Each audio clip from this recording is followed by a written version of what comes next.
Good morning બાળકો, જય શ્રી કૃષ્ણ. કેમ છો બધા? કલરવ મોડેલ સ્કૂલ YouTube ચેનલમાં તમારું હાર્દિક સ્વાગત છે.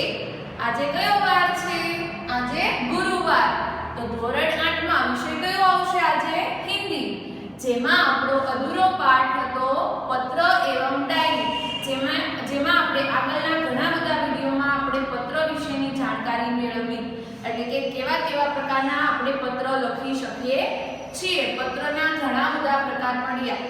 કોઈને શુભેચ્છા આપતો પત્ર, વ્યાવસાયિક પત્ર, એવા ઘણા બધા પત્રો આપણે શીખ્યા. હવે એમાં જ આપણે એક ટોપિક છે ડાયરી લેખનનો ટોપિક આપેલો છે. હવે ડાયરી એટલે શું? તો ડાયરીમાં કેવી વસ્તુ લખવામાં આવે છે, શું એટલે તારીખ, વાર, કઈ ઘટના, શું લખવાનું છે, એ બધી આપણે જાણકારી આમાં મેળવવાની છે. તો પહેલા તો ડાયરી શબ્દ, આ ડાયરી શબ્દ અંગ્રેજી શબ્દ છે. તમને પૂછાય કે ડાયરી વિશેની તમે થોડી જાણકારી લખો, એટલે કે ડાયરી વિશે અમુક મુદ્દા લખો. તો પહેલો મુદ્દો એવી રીતના મને કે ડાયરી શબ્દ એક અંગ્રેજી શબ્દ છે. તો જો ચાલો હવે આગળ આપણે જોઈએ. પેજ નંબર 6 ઉપર ડાયરી લેખનની માહિતી આપેલી છે અને તેના મુદ્દા આપણે લખતા જઈએ અને શીખતા જઈએ અને સમજતા જઈએ. ચાલો, તો પહેલો મુદ્દો એવો હતો કે ડાયરી શબ્દ એક અંગ્રેજી શબ્દ છે. હવે ડાયરીનો હિન્દીમાં શું અર્થ થાય છે? તો જો डायरी के लिए हिंदी में दैनिकी, दैनिकी आदि शब्दों का प्रयोग किया जाता है. डायरी નો હિન્દી શબ્દ શું થાય છે? દેન, દિની અને બીજું શું થાય છે? દૈનિકી. ખ્યાલ આવ્યો? અંગ્રેજી આ જે ડાયરી શબ્દ છે એ અંગ્રેજી શબ્દ છે. એનો હિન્દીમાં શું અર્થ થાય છે? દૈનિકી અને દૈનિકી. પહેલો પોઈન્ટ અને બીજો પોઈન્ટ. ખ્યાલ આવ્યો? હવે જો આગળ डायरीમાં શું લખવામાં આવે છે? તો જો डायरी में निजी जीवन में प्रतिदिन घटित घटनाओं का लेखा जोखा रखा जाता है. डायरीમાં નિજી જીવન એટલે કે આપણું જે પર્સનલ લાઈફ, આપણી જે વ્યક્તિગત લાઈફ હોય, આપણી જિંદગી, એ જિંદગીમાં દિવસ દરમિયાન આપણી સાથે કેવી ઘટનાઓ થાય છે એ ઘટનાઓ લખવામાં આવે છે. ખ્યાલ આવ્યો? તો ત્રીજો પોઈન્ટ એવી રીતના થાય કે ડાયરીમાં શું લખવામાં આવે? તો ડાયરીમાં આપણા નિજી જીવન એટલે કે જે આપણી પર્સનલ લાઈફ એની વિશે ની ઘટનાઓ, એટલે કે જે દિવસ દરમિયાન જે ઘટનાઓ થઈ હોય આપણી સાથે, આપણે કોને મુલાકાત કરી, આપણે કોની સાથે વાતચીત કરી, આપણી સાથે કેવી ઘટનાઓ થઈ, આપણે શું કર્યું, એ બધું જ દિવસ દરમિયાન જે આપણી સાથે થાય એ બધું આપણે ડાયરીમાં લખવાનું હોય છે. નિજી જીવન એટલે કે આપણું જીવન, એ દરમિયાન જે આપણી સાથે ઘટનાઓ થાય છે એ ઘટનાઓ લખવામાં આવે છે. હવે આગળનો પોઈન્ટ, डायरी के पढ़ने से किसी व्यक्ति के जीवन में घटित घटनाओं, कार्यों या तथ्यों की जानकारी प्राप्त होती है. હવે ડાયરી કોઈ આવી રીતના ડાયરી લખતું હોય તો એની આપણે ડાયરી અમુક સમય દરમિયાન વાંચીએ ને તો આપણને ખ્યાલ આવે કે આ મહિનાની આ તારીખે આ વ્યક્તિ સાથે કઈ ઘટના થઈ હતી, એ વ્યક્તિએ કયું કાર્ય કર્યું હતું, એના જે કાર્ય છે એના વિશેની આપણને જાણકારી મળી રહે છે. દાખલા તરીકે હું તમને એક ઉદાહરણ આપું કે ચાલો મારા ક્લાસમાં કોઈ રુદ્ર નામનો છોકરો ભણે છે. હવે એ રુદ્ર છે એને એક આદત છે કે એના દિવસ દરમિયાન એની સાથે ગમે ઘટના થઈ હોય ને તો એ ડાયરીમાં લખે છે. હવે એ રુદ્ર ડાયરી લઈને સ્કૂલે આવે છે અને ડાયરી અહીંયા ભૂલી જાય છે. તો એ ડાયરી મારા હાથમાં આવે છે. તો એ ડાયરીનું હું વાંચન કરું તો એ મને ખબર પડે કે રુદ્ર સાથે આ મહિનાની આ તારીખે કઈ ઘટના થઈ હતી, કયા સ્થળ પર કઈ ઘટના થઈ હતી, ઘરે શું કર્યું હતું, સ્કૂલે તેને શું કર્યું હતું. તો કોઈના જીવનની આપણને ઘટનાઓ, તેના કાર્યની જાણકારી મળી રહે છે. તેના દ્વારા તો ડાયરી દ્વારા. डायरी में व्यक्ति घटित घटनाओं के साथ अपने मन में उठी प्रतिक्रियाओं की अभिव्यक्ति भी अंकित करता है. इसलिए उसमें वैयक्तिकता होती है. डायरी प्रतिदिन, साप्ताहिक, पाक्षिक अथवा मासिक लिखी जा सकती है। आ दरमियान आपणी साथे घटनाओ कार्य ई थयुं होय ई पण आपणे लखी शकीए, पण आपणा समाजमां आपणी साथे कोई पण कंई खराब कार्य खोटुं थयुं होय तो ई दरमियान आपणे मनमा घणा बधा एवा प्रश्न उद्भवे, ई प्रश्न पण आपणे डायरीमां लखी शकीए। ख्याल આવ્યો? આપણી સાથે ઘટિત ઘટનાઓ કાર્યો તથ્યો એ બધું તો આપણે લખી શકીએ, પણ જો આપણી સાથે કંઈ પણ ખરાબ કાર્ય અથવા કંઈ ખોટું થયું હોય તો એ દરમિયાન આપણને જે પ્રશ્ન મનમાં કંઈ પણ પ્રશ્ન ઉદ્ભવે કે મારી સાથે આવું કેમ થયું તો એ પ્રશ્ન પણ ડાયરીમાં લખેલા હોય છે। પછી છેલ્લો પોઈન્ટ છે ડાયરી લેખનનો કે ડાયરી ક્યારે લખવામાં આવે તો ડાયરી દિવસની લખવામાં આવે છે, કોઈ 15 દિવસે લખીએ, કોઈ અઠવાડિયાના અંતમાં લખીએ તો કોઈ મહિનાના અંતમાં લખીએ।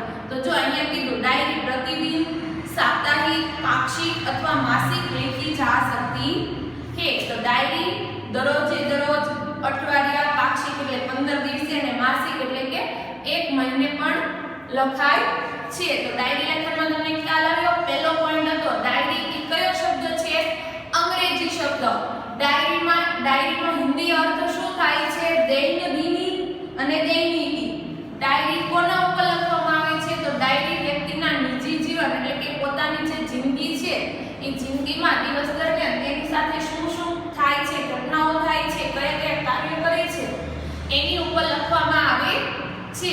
ડાયરીનું વાંચન કરીએ તો એ વ્યક્તિની આપણને ઘટનાઓ, તેના કાર્ય, તેના તથ્યોની આપણને જાણકારી મળી રહે છે।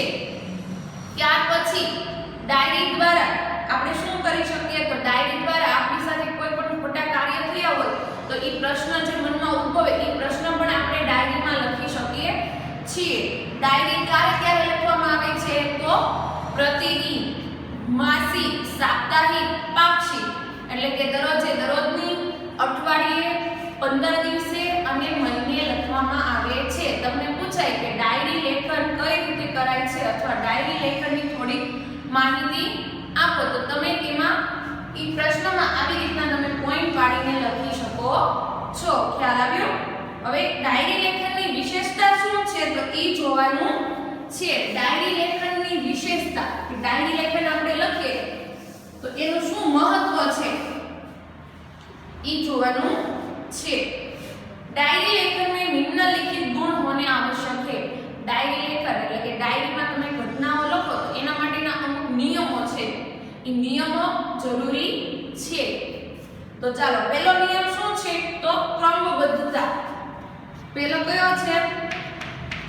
ક્રમબદ્ધતા એટલે કે ક્રમ અનુસાર એટલે ક્રમ વાઇઝ લખવાનું। કઈ રીતે તો જો ચાલો કે દાખલા તરીકે હું અઠવાડિયે ડાયરી લખું છું તો અઠવાડિયામાં આપણે વાર પ્રમાણે જોઈએ તો સોમવાર પહેલા આવે અને છેલ્લે રવિવાર આવે। તો હું ડાયરી લખતી હોય ને ત્યારે હું રવિવારની ઘટના પહેલા ન લખી શકું અને સોમવારની ઘટના છેલ્લે ન લખી શકું।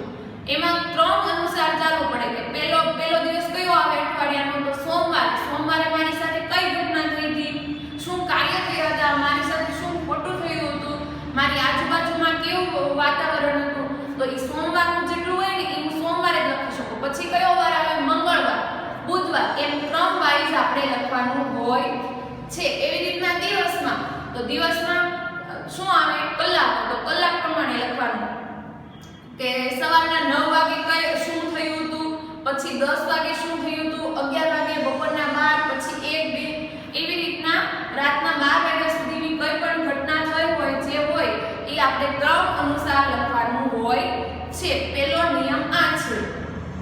પછી બીજો નિયમ इसमें लिखा गया विवरण संक्षिप्त, सारगर्भित અને वास्तविक। संक्षिप्त,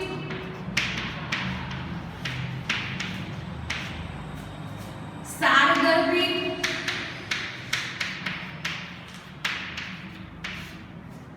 અને વાસ્તવિક। હવે જો આને એમ કીધું છે બીજો પોઈન્ટ इसमें लिखा गया विवरण એટલે કે આમાં જે લખાયેલું છે એ કેવું હોવું જોઈએ? સંક્ષિપ્ત એટલે કે ટૂંકમાં હોવું જોઈએ। ટૂંકમાં આપણે આખો પાઠ લખવા નથી બેસવાનો, હવે ટૂંકમાં માહિતી લખવાની છે, એના દ્વારા આપણને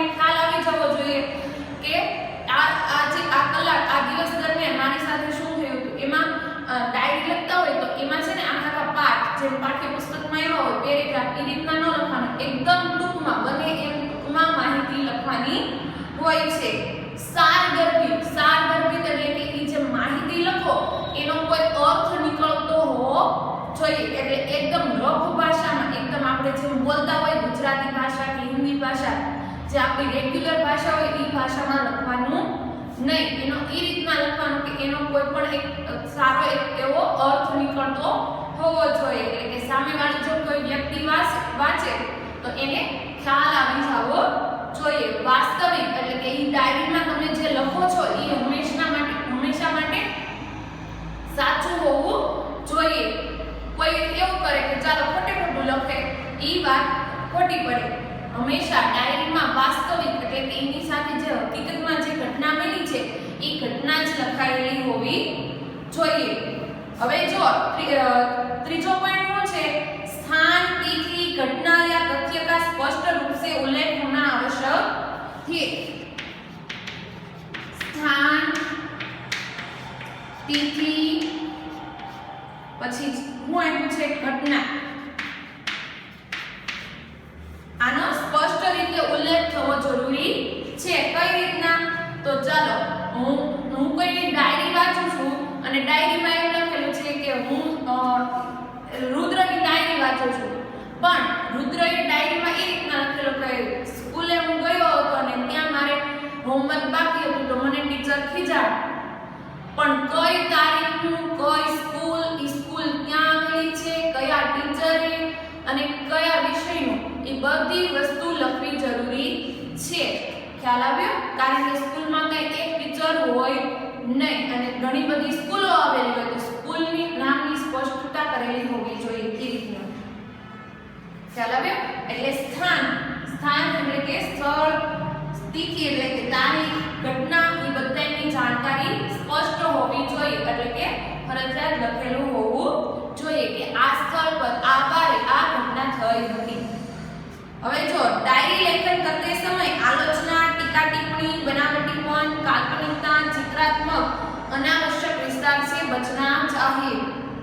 आलोचना એટલે કે કોઈનું ખોટું બોલવું નહીં, એટલે કે કોઈનું ખોટું લખવું નહીં. ટીકા ટિપ્પણી કે દાખલા તરીકે કોઈ રુદ્ર છે તો એનો મિત્ર છે એની સાથે ઝઘડ્યો હોય તો એવું ડાયરીમાં લખવાનું ન હોય કે રુદ્ર છે, રુદ્ર એમ લખે કે ચાલો મારો આ ફ્રેન્ડ છે એ મારી સાથે દરરોજ ઝઘડે છે, તો એ એક પ્રકારની ટીકા ટિપ્પણી થઈ. કેમ?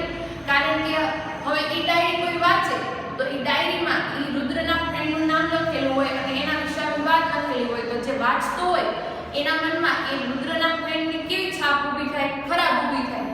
તો એવું કોઈનું ટીકા ટિપ્પણી સ્વરૂપનું લખવાનું નહીં. બનાવટીપણ એટલે કે ખોટી રીતે બનાવેલી ઘટના લખવી નહીં. કાલ્પનિકતા પણ એટલે કે કલ્પના કેવી હોય એ પણ લખવાનું નહીં.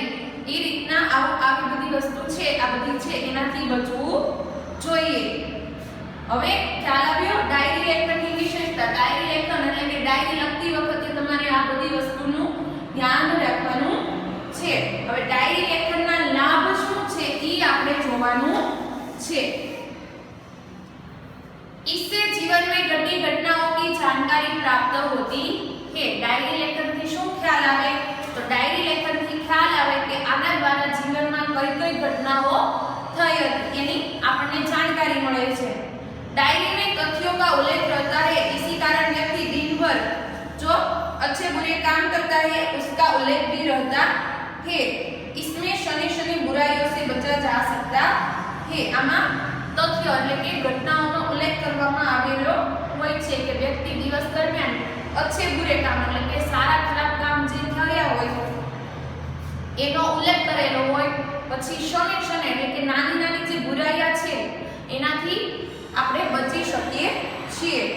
डायरी ही ऐसा दस्तावेज है जिसे पढ़कर किसी व्यक्ति के जीवन के पिछले अनुभवों तथा घटनाओं की जानकारी और वह भी संबंधित व्यक्ति के शब्दों में प्राप्त की जा सकती है. डायरी આ એક એવો દસ્તાવેજ છે કે વ્યક્તિના જીવનમાં એના પાછળના એટલે કે એના ભૂતકાળમાં જે કેવા અનુભવો થયા છે, કેવી ઘટનાઓ થઈ છે, એ ઘટનાઓ અનુભવો વાંચીને આપણે એ વ્યક્તિ વિશેની જાણકારી મેળવી શકીએ છીએ કે આ ભૂતકાળમાં આ વ્યક્તિ કેવો હતો। તો ખ્યાલ આવ્યો? પહેલા આપણે ડાયરી લેખનની માહિતી જોઈ, પછી ડાયરી લેખન લખવા માટેના અમુક નિયમો જોયા અને ડાયરી લેખનના લાભ જોયા।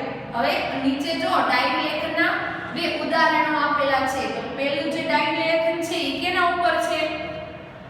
अपने नए विद्यालय के पहले दिन की घटनाओं को अपनी डायरी में लिखिए। હવે અહીંયા છે એમાં શું કીધેલું છે કે જે એની નવી સ્કૂલ છે, કોઈ નવી સ્કૂલમાં એડમિશન લીધું છે, એ સ્કૂલનો પહેલો દિવસ છે, એના વિશેની અહીંયા માહિતી લખવાની છે। તો જો કીધું એમ તિથિ એટલે કે તારીખ, વાર અને સ્થળ બંનેનો ઉલ્લેખ કરેલો છે કે 7 ઓગસ્ટ 2010 જામનગર, 7 ઓગસ્ટ 2010 સ્થળ કયું છે? જામનગર। હવે જો એ પોતાની આખા એનો પેલો નવો દિવસ છે, સ્કૂલનો નવો દિવસ છે, તો એ નવા દિવસમાં એને કેવા કેવા મિત્રો સાથે મળ્યો, કેવા કેવી ઘટનાઓ થઈ એની જાણકારી મેળવી છે। તો એ નવા દિવસની આખી ડાયરી લેખન કરે છે। કઈ રીતના કરેલું છે એ જો। आज नए विद्यालय में मेरा पहला दिन था। आज नवी विद्यालय में मारो पहलो दिवस હતો। मन में विभिन्न प्रकार के विचारों की उथल पुथल चल रही थी तथा अनेक अनजानी आशंकाएं अनायास ही मुझे डरा रही थी।